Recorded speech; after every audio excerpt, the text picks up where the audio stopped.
ರೇಣುಕಾಸ್ವಾಮಿ ಕೊಲೆ ಪ್ರಕರಣದಲ್ಲಿ charge sheet ಸಲ್ಲಿಕೆಯಾಗಿ charge ಶೀಟ್ನಲ್ಲಿ ಪೊಲೀಸರು ತೋರಿಸಿರ್ತಕ್ಕಂಥ ಸಾಕ್ಷಿಗಳು ಎರಡು ಫೋಟೋಗಳನ್ನು ಪಬ್ಲಿಕ್ ಟಿವಿ ರಿವೀಲ್ ಮಾಡ್ತು. ಎರಡು ಫೋಟೋ ಡಿ ಗ್ಯಾಂಗ್ ಕ್ರೌರ್ಯದ ದರ್ಶನ ಆಗಿದೆ. ದರ್ಶನ್ ಅಂಡ್ ಗ್ಯಾಂಗ್, ಡೆವಿಲ್ ಗ್ಯಾಂಗ್ನ ಕ್ರೂರತೆಯನ್ನು ಬಿಚ್ಚಿಟ್ಟಿರ್ತಕ್ಕಂಥ ಎರಡು ಫೋಟೋಗಳು. ರೇಣುಕಾಸ್ವಾಮಿ ನರಳಿ ನರಳಿ ನರಕ ಯಾತನೆಯನ್ನು ಅನುಭವಿಸಿ ಪ್ರಾಣ ಬಿಟ್ಟಿದ್ದಾರೆ. ಕಣ್ಣೀರಿಡುತ್ತಾ ಪ್ರಾಣ ಭಿಕ್ಷೆ ಬೇಡಿರ್ತಕ್ಕಂಥ ರೇಣುಕಾಸ್ವಾಮಿಯ ಫೋಟೋ, ಇವರ ಕ್ರೌರ್ಯತೆಯನ್ನು ಬಿಚ್ಚಿಡುವಂತಹ ಫೋಟೋ. ಪರಿಪರಿಯಾಗಿ ಬೇಡಿಕೊಂಡ್ರು ಕರಗದಂತಹ ಕ್ರೂರಿಗಳು ಮತ್ತೊಮ್ಮೆ ಮಗದೊಮ್ಮೆ ಹಲ್ಲೆ ಮಾಡ್ತಾರೆ. ಇವರ ರಾಕ್ಷಸ ವರ್ತನೆ ಬೆಚ್ಚಿ ಬೀಳಿಸೋ ಹಾಗಿದೆ. ಮೈ ನಡುಗಿಸುವಂತಹ ಪೈಶಾಚಿಕ ಕೃತ್ಯ, ಆ ಕೃತ್ಯಕ್ಕೆ ಸಾಕ್ಷಿಯಾಗಿರ್ತಕ್ಕಂಥ ಫೋಟೋ. ನಿಜಕ್ಕೂ ಹ್ಯಾಟ್ಸ್ ಆಫ್ ಅಂತ ಹೇಳಬೇಕು ಪೊಲೀಸರಿಗೆ. ನಾವು ಪ್ರತಿದಿನ ಹೇಳ್ತಾ ಇದ್ವಿ, ಸೂಕ್ಷ್ಮಾತಿ ಸೂಕ್ಷ್ಮ ವಿಚಾರಗಳನ್ನು ಕೂಡ ಪೊಲೀಸರು ಬಿಟ್ಟಿಲ್ಲ. ಎಲ್ಲೆಲ್ಲಿ ಸಾಕ್ಷಿಗಳು ಸಿಗುತ್ತೆ ಎಲ್ಲವನ್ನೂ ಕೂಡ ಕಲೆ ಹಾಕಿದ್ದಾರೆ. ಈ ಪ್ರಕರಣದಲ್ಲಿ ಯಾರೂ ಕೂಡ ತಪ್ಪಿಸ್ಕೋಬಾರ್ದು, ಯಾರಿಗೂ ಕೂಡ ಜಾಮೀನು ಸಿಗಬಾರ್ದು, ಆ ರೀತಿ ಚಾರ್ಜಸನ್ನು ಫೈಲ್ ಮಾಡಿದ್ದಾರೆ. ಆ ರೇಣುಕಾಸ್ವಾಮಿಯನ್ನು ಕೊಂದ ಪರಿ ಇಡೀ ರಾಜ್ಯವೇ ಬೆಚ್ಚಿ ಬಿದ್ದಿತ್ತು. ಓರ್ವ ಸೆಲೆಬ್ರಿಟಿ ಭಾಗಿಯಾಗಿದ್ದಾರೆ ಅನ್ನೋ ಕಾರಣಕ್ಕೋಸ್ಕರ ರಾಜ್ಯಾದ್ಯಂತ ಸಂಚಲನ ಮೂಡಿಸಿದ್ದಂತಹ ಕೇಸ್ ಇದು. ಆ ಕಾನೂನಾತ್ಮಕ ಹೋರಾಟ ಅಂತಕ್ಕಂಥದ್ದು ಇನ್ನು ಮುಂದೆ ಶುರುವಾಗುತ್ತೆ. ಪೊಲೀಸರು ಸಮಗ್ರ ತನಿಖೆಯನ್ನು ಮಾಡಿದ್ದಾರೆ. 3 ತಿಂಗಳು ಎಲ್ಲ ರೀತಿಯ ಸಾಕ್ಷ್ಯಗಳು, scientific evidence, technical evidence, digital evidence, FSL report, post mortem, 1-2 ಪ್ರತಿಯೊಂದರಲ್ಲೂ ಕೂಡ ಈ ಡಿ ಗ್ಯಾಂಗ್ನ ಕ್ರೌರ್ಯತೆಯನ್ನು ಬಿಚ್ಚಿಡುವಂತಹ ಮಾಹಿತಿಗಳೇ ಇದೆ. ಅದಕ್ಕೆ ಸಾಕ್ಷಿನೇ ಈ ಫೋಟೋಗಳು. ಈಗ ನೀವು ನೋಡ್ತಾ ಇರತಕ್ಕಂಥ ಫೋಟೋಗಳು. ಆ ರೇಣುಕಾಸ್ವಾಮಿಯ ಮುಖಚಹರೆಯನ್ನು ನೋಡಿದಾಗಲೇ ಗೊತ್ತಾಗುತ್ತೆ ಅವರು ಎಷ್ಟು ನೋವನ್ನು ಅಲ್ಲಿ ತನಕ ಅನುಭವಿಸಿದ್ದಾರೆ ಅಂತ. ಆರಂಭಿಕ ಹಂತದ ಫೋಟೋಗಳಿದು, ಹಲ್ಲೆಯ ಆರಂಭಿಕ ಹಂತದ ಫೋಟೋಗಳು. ಇಲ್ಲಿಂದ ಮುಂದೆ ಇನ್ನೂ ಹೊಡೆತಗಳು ಬೀಳ್ತಾ ಹೋಯ್ತು, ಇನ್ನೂ ಹೊಡೆತ ಜಾಸ್ತಿ ಆಗ್ತಾ ಹೋಯ್ತು. ಈ ಫೋಟೋ ತೆಗೆದ ನಂತರ 3 ಗಂಟೆ 3:30 ಆಸುಪಾಸ್ನಲ್ಲಿ ತೆಗೆದಿರೋ ಫೋಟೋ. ಅಷ್ಟೊತ್ತಿಗೆ ಅರೆಜೀವ ಆಗಿತ್ತು ಈ ದೇಹ, ಸಣಕಲ ದೇಹ, ಬಡಕಲ ದೇಹ. ಅರೆಜೀವ ಆಗಿ ಅಲ್ಲಿ ನಿಶಕ್ತಿಯಿಂದ ಕುಸಿದು ಬಿದ್ದಿರೋದನ್ನ ನೋಡ್ತಾ ಇದ್ದೀರಾ. ನೀರು ಕೊಡಿ ಅಂತ ಪರಿಪರಿಯಾಗಿ ಕೇಳ್ಕೊಂಡ್ರು ನೀರು ಕೊಟ್ಟಿಲ್ಲ ಅವರು. ಆಮೇಲೆ ಬನಿಯನ್ ಬಿಚ್ಚಿ ಹೊಡೆದಿದ್ದಾರೆ. ಮೈ ಮೇಲೆಲ್ಲ ಬಾಸುಂಡೆ ಗುರುತುಗಳು ಬಂದಿದೆ. ಬೆನ್ನು ಮೂಳೆ ಮುರಿಯೋ ಹಾಗೆ ಹೊಡಿತಾರೆ, ಎದೆಗೂಡು ಮುರಿಯೋ ಹಾಗೆ ಹೊಡೆದಿದ್ದಾರೆ. ಕಣ್ಣು, ಮುಖ, ಕೈ, ಕಾಲು ಎಲ್ಲೂ ಬಿಡದಂತೆ ಹೊಡೆದಿದ್ದಾರೆ. ರಾಕ್ಷಸರ ರಾಕ್ಷಸಿ ಕೃತ್ಯಕ್ಕೆ ಸಾಕ್ಷಿಯಾಗಿರ್ತಕ್ಕಂಥ ಫೋಟೋ ಇದು. ಇದನ್ನ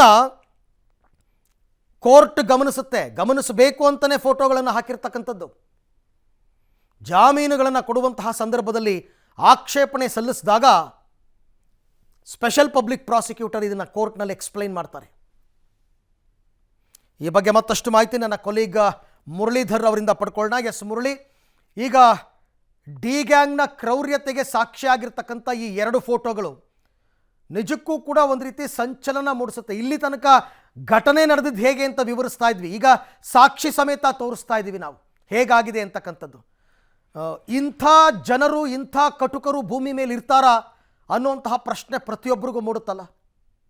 ಖಂಡಿತ ಅರವಿಂದ್, ಯಾಕಂದ್ರೆ ಪ್ರಮುಖವಾಗಿ ಈತ ಯಾವ ರೀತಿಯಲ್ಲಿ ಕ್ರೌರ್ಯವನ್ನ ಮೆರೆದಿದ್ದಾನೆ, ಜೊತೆಗೆ ಇದು ಒಂದು ಜೀವಂತವಾದಂತ ಸಾಕ್ಷಿ. ಯಾಕೆಂದ್ರೆ ಬೇರೆಯವರೆಲ್ಲ ಹೇಳ್ತಾ ಇದ್ರು ಆತನ ಯಾವುದೋ ಒಂದು ಕೋಪದಲ್ಲಿ ಅಚಾನಕ್ ಆಗಿ ಹೊಡೆದ್ಬಿಟ್ಟಿರ್ತಾರೆ, ಹೊಡೆದಿದ್ದ ಸಂದರ್ಭದಲ್ಲಿ ಪ್ರಾಣ ಹೋಗಿರುತ್ತೆ. ಯಾಕೆಂದ್ರೆ ಆತನ ಸಣಕಲು ದೇಹ ಏನಿತ್ತು, ಸಣಕಲು ದೇಹ ಆ ರೀತಿಯ ಪ್ರಾಣ ಹೋಗ್ಲಿಕ್ಕೂ ಕೂಡ ಕಾರಣ ಆಗಿರುತ್ತೆ ಅನ್ನೋದ್ರ ಬಗ್ಗೆ ಒಂದಷ್ಟು ವಾದವನ್ನು ಕೂಡ ಮಾಡ್ತಾ ಇದ್ರು, ಮೊಂಡು ವಾದವನ್ನು ಕೂಡ ಮಾಡ್ತಾ ಇದ್ರು. ಆದ್ರೆ ಅದಕ್ಕೆ ಪೂರಕವಾದ ಸಾಕ್ಷ್ಯಗಳು ಇವು. ಯಾಕೆಂದ್ರೆ ಆತ ಒಂದು ಫೋಟೋದಲ್ಲಿ ಕೈ ಚಾಚಿಯನ್ನು ಬೇಡ್ಕೊಡ್ತಾ ಇರ್ತಾನೆ, ನಾನು ಯಾವುದೇ ಕಾರಣಕ್ಕೂ ತಪ್ಪನ್ನ ಮಾಡೋಲ್ಲ, ನನ್ನನ್ನು ಬಿಟ್ಬಿಡಿ ಅಂತೇಳಿ ಕೇಳ್ಕೊಡ್ತಾ ಇರ್ತಾನೆ. ಇನ್ನೊಂದು ಫೋಟೋದಲ್ಲಿ ಆತ ನಿತ್ರಾಣನಾಗಿ ನೆಲದ ಮೇಲೆ ಬಿದ್ದಿರುವಂತದ್ದು. ಆ ಸಂದರ್ಭದಲ್ಲೂ ಕೂಡ ಅವರ ಕ್ರೌರ್ಯತೆಯನ್ನ ಮುಂದುವರಿಸಿರ್ತಾರೆ. ಯಾಕೆಂದ್ರೆ ಅರವಿಂದ್, ಪೋಸ್ಟ್ ಮಾರ್ಟಮ್ ರಿಪೋರ್ಟ್ ನಲ್ಲಿ ಉಲ್ಲೇಖ ಆಗಿರುವಂತದ್ದು ಕಣ್ಣಿಗೆ ಕಾಣುವಂತ 39 ಗಾಯಗಳು ಆತನ ದೇಹದ ಮೇಲಿದೆ ಅಂತೇಳಿ. ಯಾಕೆಂದ್ರೆ ಅದು ಎಷ್ಟು ಕ್ರೌರ್ಯ ಇತ್ತು ಅಂದ್ರೆ ಸರಿಸುಮಾರು ಅವನನ್ನ ತೂಕ ಹಾಕಿದ್ರೆ ಕನಿಷ್ಠ 40 ರಿಂದ 50 kg 60 kg ಒಳಗಾಗಿ ಬರುವಂತ ವ್ಯಕ್ತಿ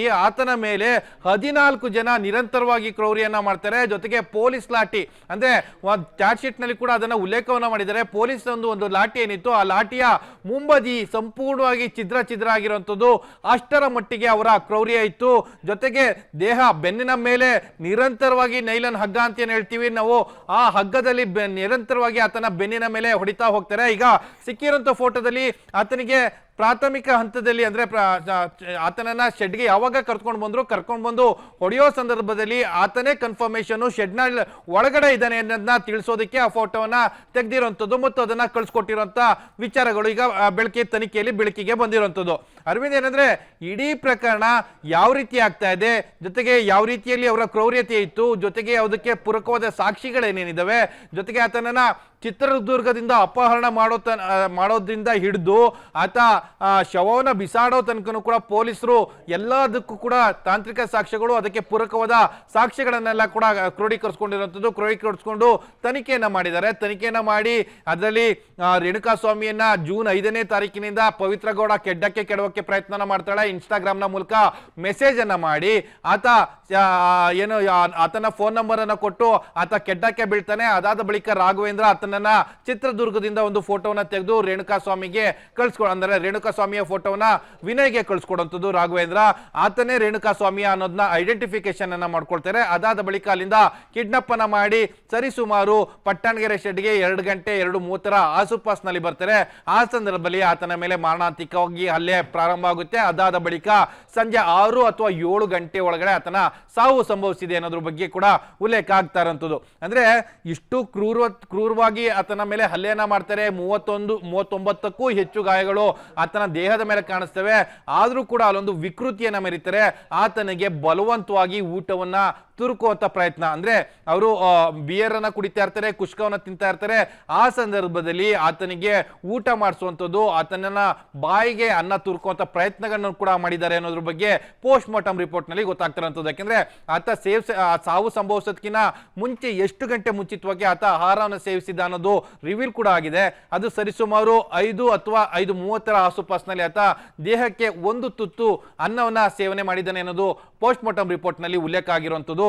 ಇದೆಲ್ಲ ಕೂಡ ಅವರ ಕ್ರೌರ್ಯತೆ ಯಾವ ರೀತಿ ಇತ್ತು, ಅಷ್ಟೆಲ್ಲ ಹೊಡೆದು ಆತನಿಗೆ ಬಲವಂತವಾಗಿ ಮತ್ತೆ ಊಟವನ್ನ ತಿನ್ನಿಸುವಂಥದ್ದು, ಜೊತೆಗೆ ಆತ ಈ ರೀತಿಯ ನಾನ್ ವೆಜ್ ತಿನ್ನುವಂತ ವ್ಯಕ್ತಿ ಅಲ್ಲ. ಯಾಕೆಂದ್ರೆ ಆತನ ಧರ್ಮ ಬೇರೆ ರೀತಿಯ ವಿಚಾರ ಇರುವಂತದ್ದು. ಆದ್ರೆ ಆತನಿಗೂ ಕೂಡ ಬಲವಂತವಾಗಿ ಊಟವನ್ನ ತಿನ್ನಿಸುವ ಪ್ರಯತ್ನವನ್ನ ಮಾಡಿದ್ದಾರೆ. ಅದು ಕುಷ್ಕವನ್ನ ನಾನ್ ವೆಜ್ ಅನ್ನ ತಿನ್ನಿಸೋ ಪ್ರಯತ್ನವನ್ನ ಮಾಡಿದ್ದಾರೆ ಅನ್ನೋದು ಕೂಡ ಈಗ ರಿವೀಲ್ ಆಗ್ತಾ ಇರುವಂತದ್ದು. ಅರವಿಂದ್.